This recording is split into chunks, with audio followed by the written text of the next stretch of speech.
नमस्कार, मी मनीषा आवळे, ज्योतिषशास्त्री आणि वास्तुतज्ञ. आज 17 जानेवारी 2026. आजच्या दिवसाच्या पंचांगाविषयी थोडक्यात आपण माहिती घेऊया. आज चतुर्दशी तिथी आहे. ही काही साधी तिथी नाही. ही तिथी म्हणजेच एक छोटी महाशिवरात्र, कारण भगवान शिवांच्या विवाहाची रात्र मानली जाते. ही तिथी अत्यंत पवित्र ऊर्जा घेऊन येणारी तिथी आहे. ज्या तिथीचा स्वामी महादेव आहे, ती तिथी अशुभ कशी असू शकते? तर चतुर्दशी तिथी ही रिक्ता तिथी म्हणतात. त्यामागचं रहस्य आपल्याला समजून घ्यायला हवं. शास्त्रामध्ये चतुर्दशी तिथीला रिक्ता तिथी म्हटलं जातं. म्हणजे पोकळी, रिकामेपणा, शांतता. पण हा रिकामेपणा वाईट नसतो. काही रिकामेपणा म्हणजेच अंतर्मुख होण्याची वेळ आली आहे असा सांगणारा असतो. मौन आहे, साधनेची वेळ आली आहे, शिवतत्वाशी जोडण्याची वेळ आली आहे.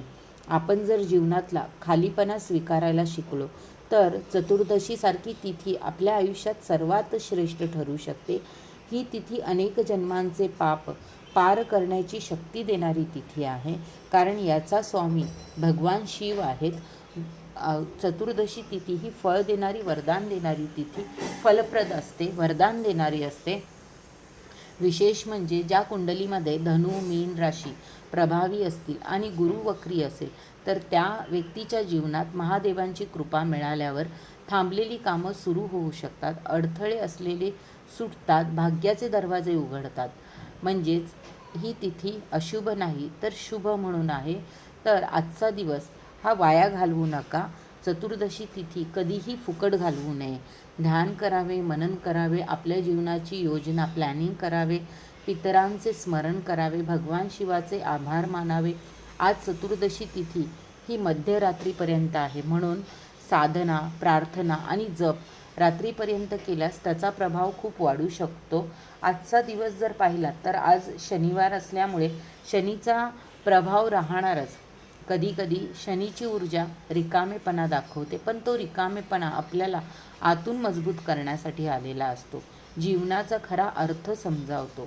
आज विशेष म्हणजे गुरु साथ देत आहेत आणि शनिदेव सिद्धयोग तयार करत आहेत. सिद्धयोगाचा अर्थ दोष दूर करणे, अडथळे हटणे, कार्यसिद्धी प्राप्त होणे.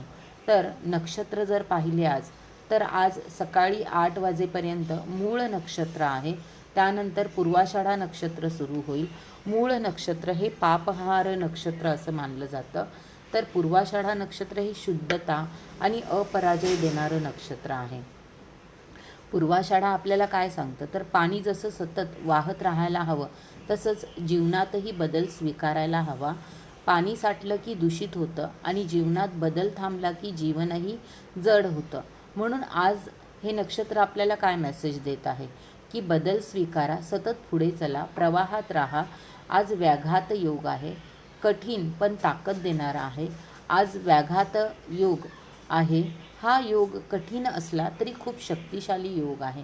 हस्त नक्षत्राशी याचा संबंध असल्यामुळे तुम्ही आजच्या दिवशी विष्णू सहस्त्रनाम, शिव सहस्त्रनाम, शिवाची पूजा करू शकता, पठण करू शकता किंवा श्रवण केल्यास ऊर्जा सकारात्मक तुम्हाला प्राप्त होऊ शकते.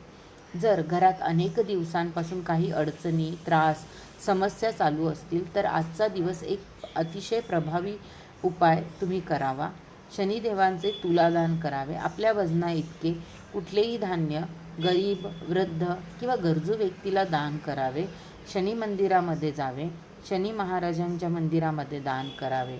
एकूण जर पाहिलं तर आजचा दिवस हा पुण्यदायी दिवस आहे. आज तुम्ही जर कोणत्या कामासाठी जात असाल तर आज शनीचा दिवस असल्यामुळे पुन्हा करावी लागणारी कामं, दीर्घकालीन योजना, लाँग टर्म प्लॅनिंग ज्याचे परिणाम लगेच मिळणार नाहीत, अशा कार्यांसाठी आजचा दिवस अत्यंत उत्तम आहे. म्हणजेच आजचा दिवस वाया घालवू नये. चतुर्दशीच्या दिवशी महादेवाकडे जितकं मागाल तितकं कमी आहे.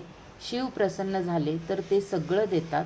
शनिवार आहे, घरातून बाहेर पडण्याआधी तुम्ही आलं खाऊन बाहेर पडा. आजचा दिवस तुम्हाला शुभ जावो. ओम नमः शिवाय.